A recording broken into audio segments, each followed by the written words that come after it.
Porque Deus enviou o seu Filho ao mundo, não para que condenasse o mundo, mas para que o mundo fosse salvo por ele. Deus amou o mundo de tal maneira que deu seu único Filho, para que todo aquele que nele crê não pereça, mas tenha a vida eterna. O amor de Deus por nós é tão grande, que muitas vezes a gente fala assim: Senhor, eu te amo tanto, eu te amo tanto. Mas esse amor que a gente sente por Deus é porque Deus nos amou primeiro. Se Deus não tivesse nos amado primeiro, nós não íamos conhecer esse amor. E Ele nos amou tanto que Ele se entregou por nós. Ele se entregou por nós. Eu quero dizer para você nessa noite que tem muitas pessoas esperando seus pais morrerem, a sua mãe, seu pai, seu vizinho, seu marido, a sua esposa, os seus parentes, estão esperando morrer para poder servir a Deus. Estão esperando morrer para poder servir a Deus. Porque muitas vezes o marido proíbe, a esposa proíbe, os parentes proíbem, a família, proíbe. Aquela pessoa de ir à igreja e servir a Deus. E então, para não chatear a família, não deixar a família nervosa, para não perder a amizade, eles dizem assim: olha, pastora, eu só vou para a igreja depois que fulano morrer, ou se fulano mudar de cidade. Por enquanto eu não vou por causa dele ou por causa dela. Agora eu digo para você nessa noite, para nós nessa noite: e se essa família que proíbe você de servir a Deus, e se você morrer primeiro do que essa família, o que você tem preparado para quem será? Se eu não sirvo a Deus por causa da minha mãe, se eu não sirvo a Deus por causa do meu pai, porque minha mãe e o meu pai não querem que eu sirva a Deus, então eu obedeço meu pai e minha mãe e não vou servir a Deus. E depois que o meu pai e minha mãe morrer, então eu vou para a igreja, então eu vou servir a Deus. Jesus, ele diz assim para Simão: olha, para Simão não. Aquele que negou a Jesus, disse para ele assim, ele disse para os discípulos: olha, Pedro, eu só vou acreditar se eu ver os sinais no pé e os sinais na mão. E então Jesus, ele chega e diz assim: olha aqui o meu sinal na mão, o meu sinal nos pés. Mas Jesus, ele diz assim: bem-aventurado é aquele que acreditaram e serviram a Deus sem ver. Bem-aventurado é aquele que larga tudo por amor a Cristo. Tem muita gente ouvindo conversinha e conversa dos outros para não servir a Deus. Aí eu não vou porque meu filho vai chatear, meu marido vai chatear, minha mãe vai se chatear. É a sua mãe, é seu marido, é seu pai, é a sua família, é o seu vizinho que vai te dar a salvação? Ou é Jesus Cristo que vai te dar a salvação? Os nossos irmãos lá do passado, eles entregavam as suas próprias vidas. Roma chegava com a espada nas pessoas, nos nossos irmãos lá do passado, e perguntava assim: é Cristo ou é Roma? É Cristo ou é Nero? Eles diziam assim: é Cristo. Amém. E ali eles morriam. A espada, eles morriam crucificados. Você entende? Você está entendendo? Então a gente deixa a presença de Deus por causa de tanta coisa.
agora.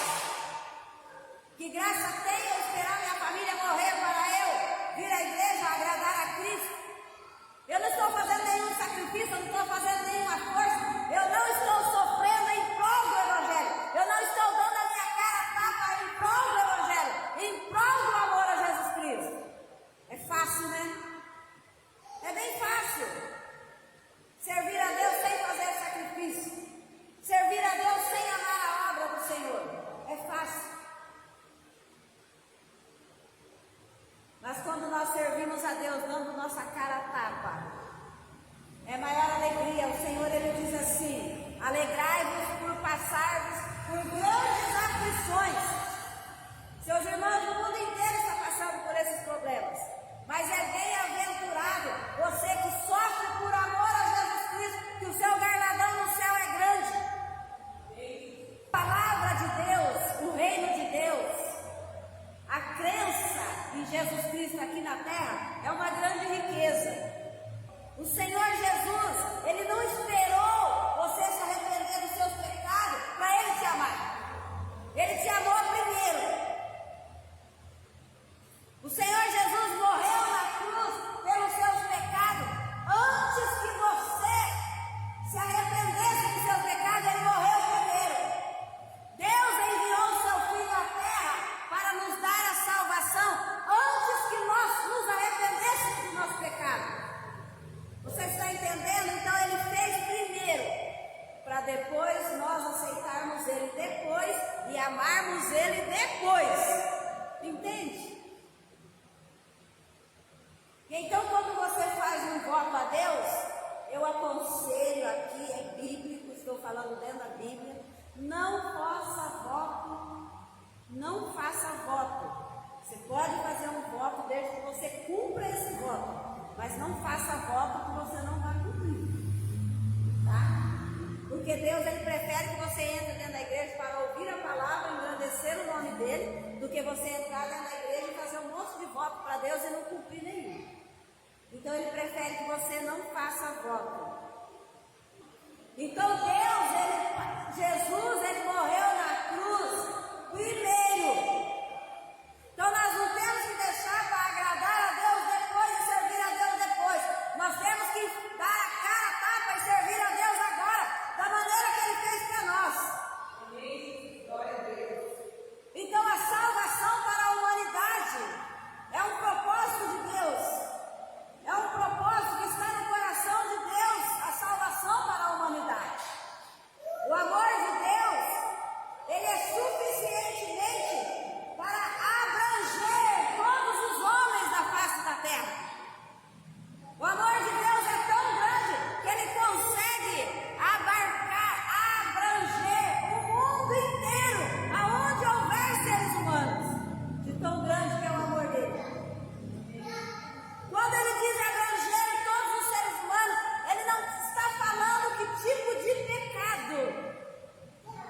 Ele perdoa todos.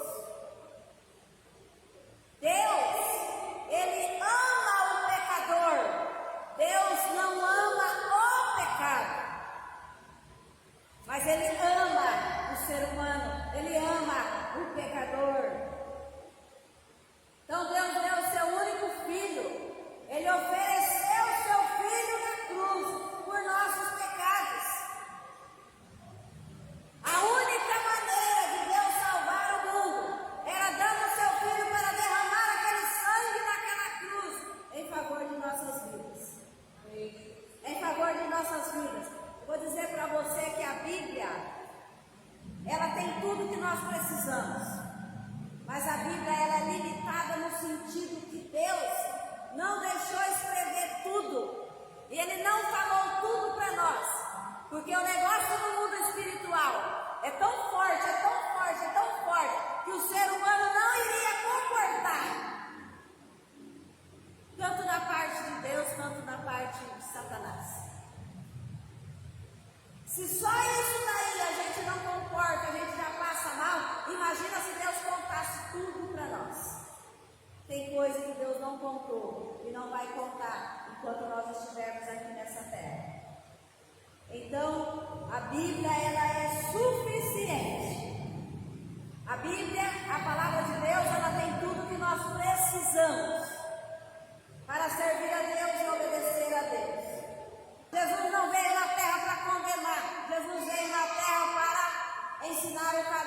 salvação, a vida eterna. E Ele não fez obrigado, Ele fez por amor, Ele fez porque Ele quis. Ele fez porque Ele quis. Então Ele diz, crer é ter convicção que Cristo é o Filho de Deus. Ter convicção que Cristo é o Filho de Deus. Ele é o único Salvador do perdido pecador. Então, nós temos comunhão com Cristo pela nossa submissão e dedicação à obediência a Deus. Então, quando nós dedicamos a Deus e nós somos submissos a Deus, nós sabemos que tem um Deus acima de nós, que criou os céus e a terra. Um Deus que nós temos que dar conta da nossa vida para Ele. Um Deus que nos ama. Um Deus que nos ama. Então, através da nossa obediência a Deus e a nossa dedicação a Deus, a nossa submissão a Deus, nós temos plena confiança em Cristo que Ele é capaz de conduzir o ser humano à salvação. Ele vai conduzir o ser humano para a salvação. Mas a palavra dele, Ele diz assim, que só Ele que é capaz para conduzir o ser humano no caminho da salvação. No caminho da salvação. No caminho da vida eterna. Sabe por quê? Porque a vida eterna, ela é um presente de Deus para nós. Ela é uma dádiva que Deus, Ele dá a todos os homens. Porque Ele não veio para condenar, mas Ele veio para salvar. Ele veio para oferecer a salvação para toda a humanidade do mundo inteiro. Oferecer a salvação para o mundo inteiro é um presente de Deus.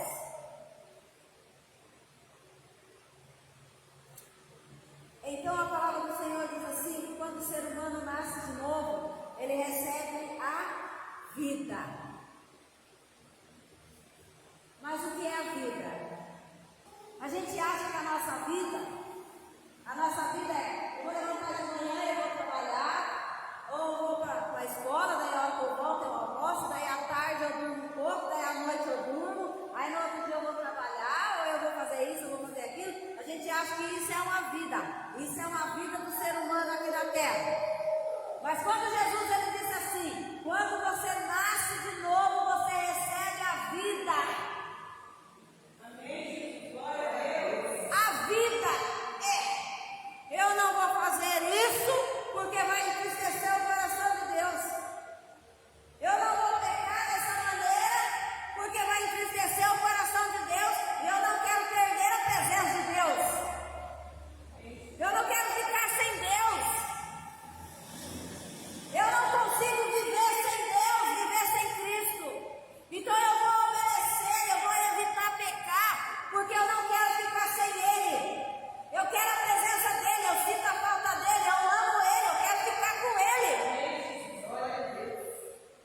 Isso é vida. É isso que é vida. Vida é você estar feliz com Deus. É você ir se disciplinando, é discipulando, é você mudando a sua vida e você ficar feliz por não pecar. A palavra do Senhor diz assim que o justo, ele se maravilha, ele é feliz por gostar das coisas de Deus, da justiça de Deus. Hoje eu falei para o Senhor assim, Senhor, eu amo a maneira do seu governo. Por quê? Porque Deus é justo, Ele não gosta de injustiça. Eu gosto do Senhor, eu gosto da maneira que o Senhor dirige o ser humano. Eu gosto da maneira que o Senhor governa. Isso é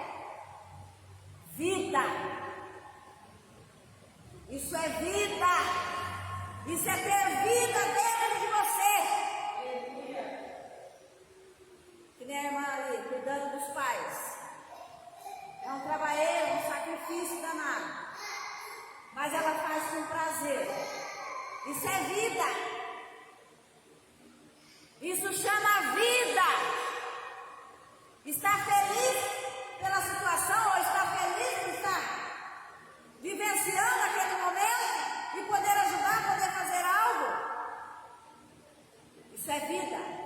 Jesus Cristo fez por amor, não por raiva, não por falar assim, eu vou lá fazer então, o senhor está mandando eu fazer. Falar para Deus assim. Entendeu? Então, quando você nasce de novo, você recebe a vida.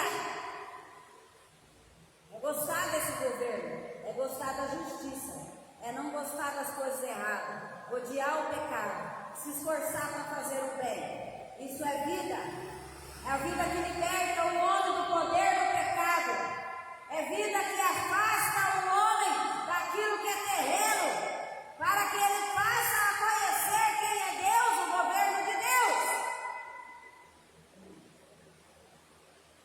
O cristão, ele ama a justiça e aborrece o mal.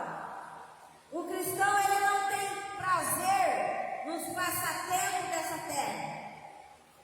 O cristão, ele não tem prazer na conduta pecaminosa da sociedade. Você recebe essa vida? Então, não crer na palavra de Deus é desobedecer ou não se sujeitar ao Filho de Deus. A fé e a obediência, as duas elas andam juntas. Você tem fé, automaticamente você vai obedecer. Se você obedece, você vai ter fé. Você tem fé, então você obedece. Você obedece, então você tem fé. Você tem fé. E a palavra do Senhor diz assim: o desejo do coração de Deus é que todos sejam salvos e que todos venham conhecer a verdade. Porque a verdade, ela liberta, a verdade, ela cura. A verdade, a palavra de Deus, ela é universal. Universal, Bíblias para todos. Universal, palavra de Deus para todos. Deus, ele não faz exceção, não. Só a Maria que vai ter a Bíblia. José não vai ter a Bíblia. É só fulano, é só os crentes que podem ter Bíblia. Outras pessoas de outra religião não podem ter Bíblia. A Bíblia é para todos. A Bíblia é universal. Palavra de Deus para todos. Não lê Bíblia quem não quer. A pessoa mais fácil delas serem enganadas é aquelas pessoas que não têm interesse de aprender nada. Aquelas pessoas que não estão nem aí com nada. O presidente falou, ela está de boa. O padre falou, ela está nem aí, está de boa. O pastor falou, ela também não está nem aí, está de boa. O vizinho foi falar, não está nem aí, está de boa, não está nem aí. Então são pessoas fáceis de serem enganadas. Porque não quer saber de aprender a verdade. E o Senhor está dizendo que a palavra de Deus é para todos. Ele quer que todos sejam pleno conhecimento da verdade. Não é você ler um salmo, não é você receber uma mensagem no seu WhatsApp. Olha, Deus te ama, Deus é contigo, Deus vai na frente das suas batalhas. Pronto, acabou. Isso é bom? É. Mas chegar no pleno conhecimento da verdade é conhecer a palavra de Deus total. E é conhecer a Deus. É conhecer a Jesus Cristo. É saber quem é Deus, é saber quem é Jesus Cristo. Esse é chegar no pleno da verdade. É saber que se eu pecar, eu vou entristecer o coração de Deus. E se eu continuar pecando, eu perco a minha salvação. É saber a verdade. É não ser enganado.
você não consegue viajar.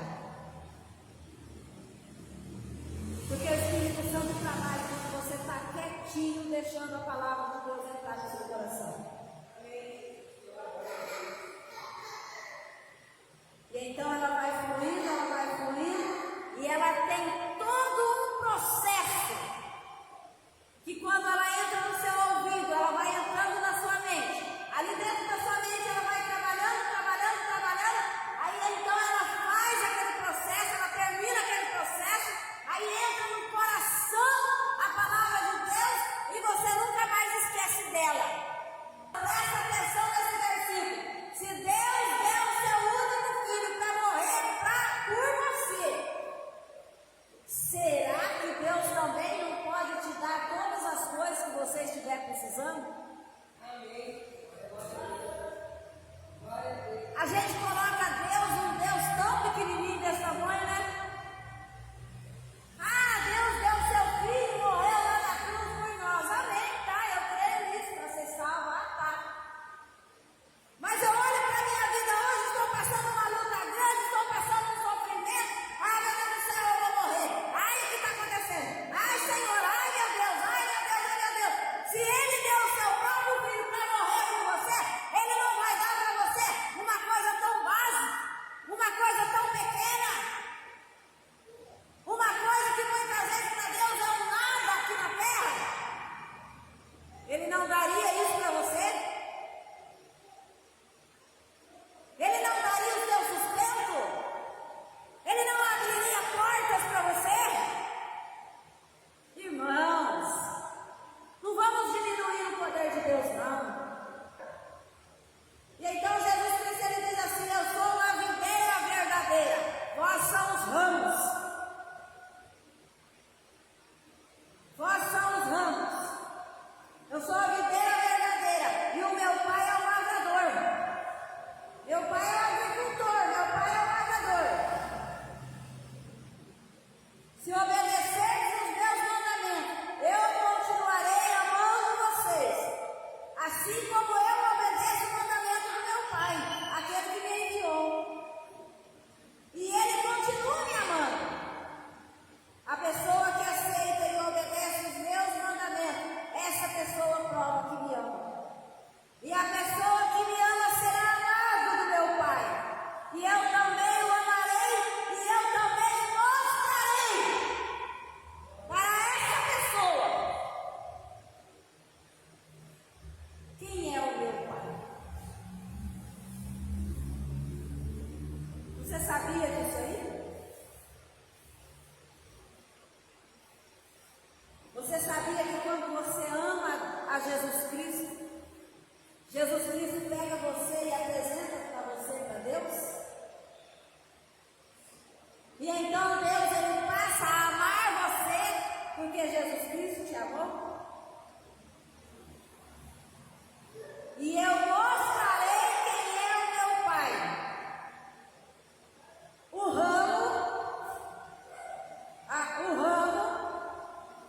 ele só dá uva unido com a videira verdadeira. Aí você fica pensando: nossa, mas eu não consigo trazer ninguém para a igreja. Nossa, mas eu não consigo trabalhar na obra do Senhor. A verdadeira obra, a maior obra, é aquela que quando você cuida de você mesmo. Adianta você encher a igreja e você não sabe cuidar de você e continua no pecado. O Senhor Jesus, ele disse que a tua obra permaneça. Quando você pregou para alguém, essa pessoa veio para a igreja e hoje ela não está mais. Então você ficou triste por ela não estar mais, porque daí você fez essa obra? De jeito nenhum. Essa obra, para permanecer essa obra, é você mesmo. Você tem que se permanecer na presença de Deus, se libertar, se restaurar, se desviar do pecado